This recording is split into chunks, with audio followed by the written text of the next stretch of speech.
Hi friends, ചങ്ങായി വ്ളോഗ്സിലേക്ക് എൻ്റെ എല്ലാ കൂട്ടുകാർക്കും സ്വാഗതം. അപ്പോൾ എൻ്റെ എല്ലാ കൂട്ടുകാരും സുഖമായിട്ടിരിക്കുന്നു എന്ന് ഞാൻ വിശ്വസിക്കുന്നു. എനിക്കും ഇവിടെ പ്രത്യേകിച്ച് വിശേഷങ്ങളൊന്നുമില്ല, സുഖമായിട്ടിരിക്കുന്നുണ്ട് കേട്ടോ. അപ്പോൾ ഞാൻ ഇന്ന് വന്നിട്ടുള്ളത് നമുക്ക് എളുപ്പത്തിൽ തന്നെ പുട്ടിൻ്റെ മാവ് നല്ല സോഫ്റ്റാക്കി എടുക്കാനായിട്ട് പറ്റുന്നൊരു മെത്തേഡ് കാണിച്ചു തരാനാണ് ഞാൻ വന്നിട്ടുള്ളത്. അപ്പോൾ ഈ ഒരു പൊടിയായിട്ട് നമ്മുടെ പുട്ടിൻ്റെ മാവ് തയ്യാറാക്കാൻ മിക്സിയുടെ ജാറോ കാര്യങ്ങളോ ഒന്നും വേണ്ട കേട്ടോ. വീഡിയോയിലേക്ക് പോകാം.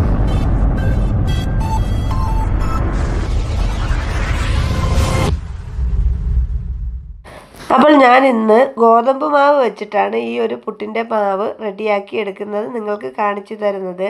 ഇത് അടുപ്പിൽ വെച്ചിട്ട് നല്ലതുപോലെ വെള്ളം വെട്ടി തിളച്ച സമയത്ത് ഉപ്പിട്ട് കൊടുത്ത് അതിലേക്ക് മാവ് ഞാൻ ഇട്ട് കൊടുത്തിട്ടുള്ള മാവാണ്.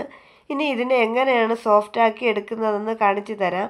സാധാരണ നമ്മൾ ഇതേപോലെയൊക്കെ ഇളക്കി എടുത്തിട്ട് ഒന്ന് തണുക്കുമ്പോഴത്തേക്ക് മിക്സിയുടെ ജാറിലേക്ക് വെച്ചിട്ട് പൊടിച്ചെടുക്കുന്ന ഒരു രീതി ഉണ്ടല്ലേ, അതുകാട്ടിൽ നല്ല സോഫ്റ്റായിട്ട് കിട്ടും.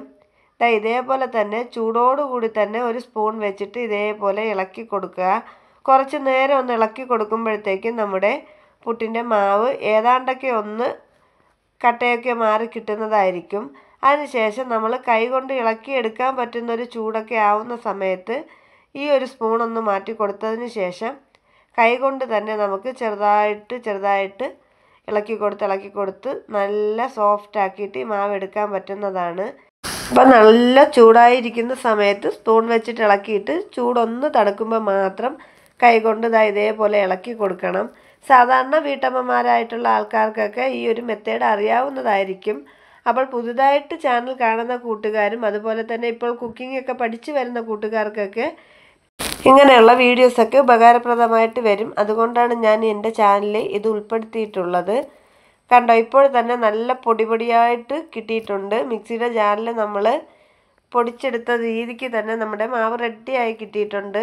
ഇങ്ങനെ നമ്മൾ ചെയ്തെടുക്കുന്ന സമയത്ത് ഒരു കാര്യം മാത്രം ശ്രദ്ധിച്ചാൽ മതി. പുട്ടിന് ആവശ്യമായിട്ടുള്ള വെള്ളം മാത്രം തിളപ്പിച്ചെടുക്കുക. അതിലേക്കാണ് പുട്ടുപൊടി ഇട്ട് കൊടുത്തിട്ട് മാവ് നല്ല വേവിച്ച് സോഫ്റ്റാക്കിയിട്ട് എടുക്കുന്നത്. വെള്ളം കൂടി പോവാതിരിക്കാനായിട്ട് ശ്രദ്ധിക്കണം കേട്ടോ.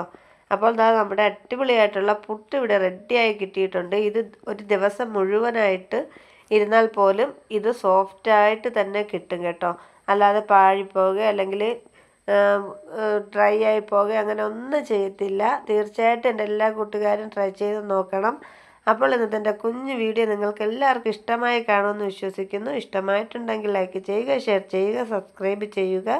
തൊട്ടടുത്ത ബെല്ലൈക്കൻ അടിച്ചു പൊട്ടിക്കാനും മറക്കരുത്. അപ്പോൾ അതിലൊരു ഓൾ ഓപ്ഷൻ കാണിക്കും. അതിൽ കൂടി ഒന്ന് ക്ലിക്ക് ചെയ്താൽ മാത്രമേ ഞാൻ ഇടുന്ന വീഡിയോസിൻ്റെ നോട്ടിഫിക്കേഷൻ നിങ്ങൾക്ക് ലഭിക്കുകയുള്ളൂ. അപ്പോൾ പുതിയൊരു വീഡിയോയിൽ കാണാം.